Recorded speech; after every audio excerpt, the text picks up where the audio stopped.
Hello, this is D and I'm back with another video. Well, it's been almost a year since the PlayStation VR launched, and to be honest with you, it's been the most successful VR headsets out of the bunch. Now, of course, there's a bigger install base with the PlayStation 4 unit, but nonetheless, even though it is a less powerful VR headset than the other ones, it has sold quite well. Now, Sony will release an updated version of the PlayStation VR, and it will not block HDR. Now, I'm going to read a part of the article here from Engadget.com, and of course, I'll leave a link in the description so you guys can read it for yourself. Now, it goes on to say it's been almost a year that Sony entered the virtual reality market with the launch of the PlayStation VR headset. In that time, the unit has remained unchanged, but pricing has slipped slightly, allowing gamers to enjoy popular titles like Superhot, VR, Robinson the Journey, and Farpoint. Seemingly out of nowhere, Sony announced today that it's working on an updated version for the headset and that it will come with integrated headphones and HDR pass-through support. Now, I have to say, I do have a PSVR headset. It is a good unit, but that headphone jack that hangs off of your body, it is kind of inconvenient, especially seeing how you have another cable in the back. So the inclusion of this in the headset is excellent, similar to what the Oculus Rift is doing, but these will be earbuds. But nonetheless, it is great that it is attached to the unit.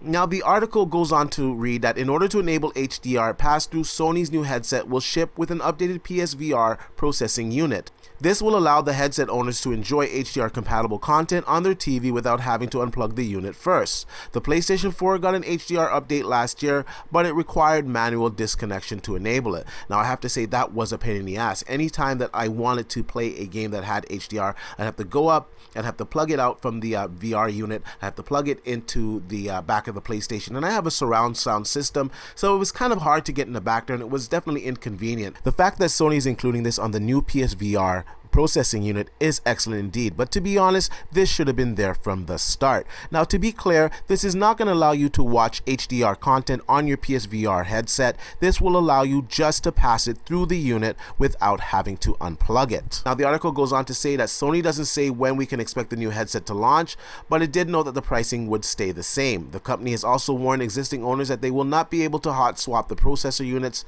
in order to enjoy HDR content, as the cabling is different. However, all PSVR games will operate as normal, so if you upgrade to the new unit, nothing will change on that front. I also would have liked to have seen some improvements with the motion tracking on the PlayStation VR. Now, I do like what the Oculus Rift is doing with their hand controllers, and it does offer, of course, better tracking. Now, I would have liked an improved camera for the PlayStation VR and an updated Move controller, something more akin to what the Oculus is doing. Now, the Move controller is very old technology. That is from back in the PlayStation 3 era. Now, it is quite amazing that it actually does work with the PlayStation VR, and it does offer quite good tracking, but it is not perfect. I guess maybe we'll get that with next year's iteration of the PSVR, or perhaps with the PSVR that will launch with the PlayStation 5 in 2019 or 2020. Anyways, I really want to know what you guys think about this new PSVR unit. Are you going to swap out your old one? Are you going to trade it in to get the new one? Or do you not care? Or do you not even care about VR?